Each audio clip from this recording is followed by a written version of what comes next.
বাংলাদেশের খবর আয়োজিত 2 দিনব্যাপী ডিজিটাল জার্নালিজম ও প্রযুক্তি ব্যবহার শীর্ষক প্রশিক্ষণ কর্মশালা সমাপ্ত হয়েছে। সেই সঙ্গে সংবাদ মাধ্যমটির ইউটিউব চ্যানেলে 50,000 সাবস্ক্রাইবার পূর্তি উদযাপন করা হয়েছে কেক কেটে। সারা বিশ্বে ডিজিটাল এখন তারপরে সাথে মিডিয়াতে অবস্থান করছে।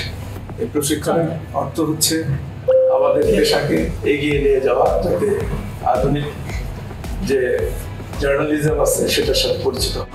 বসুন্ধরা আবাসিক এলাকায় বাংলাদেশের খবর কার্যালয়ে প্রশিক্ষণ কর্মশালা সমাপ্তি ও সাবস্ক্রাইবার উদযাপন অনুষ্ঠানে উপস্থিত ছিলেন দেশের প্রাচীনতম ব্যবসায়ী পরিবার মাগুরা গ্রুপের চেয়ারম্যান ও বাংলাদেশের খবরের সম্পাদক মণ্ডলীর সভাপতি মোস্তফা কামাল মহিউদ্দিন।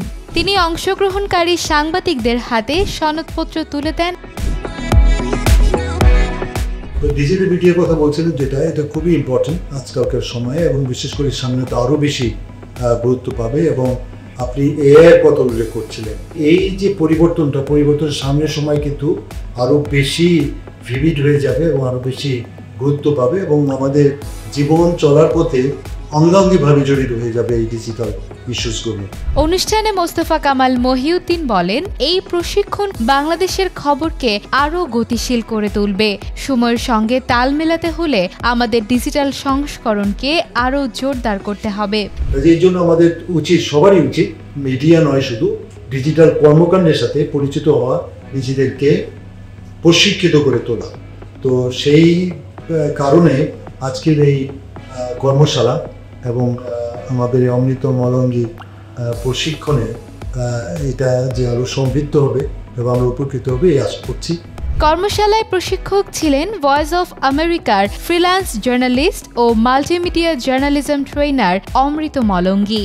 2 দিনের প্রশিক্ষণে তিনি ডিজিটাল সাংবাদিকতার সমকালীন বাস্তবতা, এআই প্রযুক্তির ব্যবহার এবং বাংলাদেশের প্রেক্ষাপটে ঝুঁকিপূর্ণ কন্টেন্ট টাইপ সহ বিভিন্ন দিক নিয়ে গবেষণালব্ধ বিশ্লেষণ তুলে ধরেন। পুনরুৎপাদনমূলক কাজ করে সাংবাদিকের টিকে থাকার দিন ফুরিয়ে আসছে উল্লেখ করে ডিজিটাল সংস্করণ প্রধান হাসনাত কাদির বলেন, ঘটনার পেছনের ঘটনা দেখার চোখ থাকতে হবে। সংবাদ সাগরে ঝিনুকে মুক্ত খোঁজার মতো পরিশ্রম এবং বহুমাত্রিক দক্ষতার পাশাপাশি আজকের দিনে সাংবাদিকদের দখল থাকতে হবে প্রযুক্তি ও কৃত্রিম বুদ্ধিমত্তায়। অনুষ্ঠানে আরও উপস্থিত ছিলেন মাগুরা গ্রুপের মহাব্যবস্থাপক মোহাম্মদ শামসুল আলম, বাংলাদেশের খবরের digital growth editor Mohammad Nesar, country editor Ataur Rahman Sohag, head of programme Mohammad Hasibur Rahman, সহকারী ব্যবস্থাপক SM নজমুদ্দিন সহ সাংবাদিক ও কর্মকর্তারা। ভবিষ্যতে আমরা আরও বেশি ঘনভাবে এই ধরনের কর্মশালা আয়োজন করতে পারবো এই বিশ্বাস রাখছি।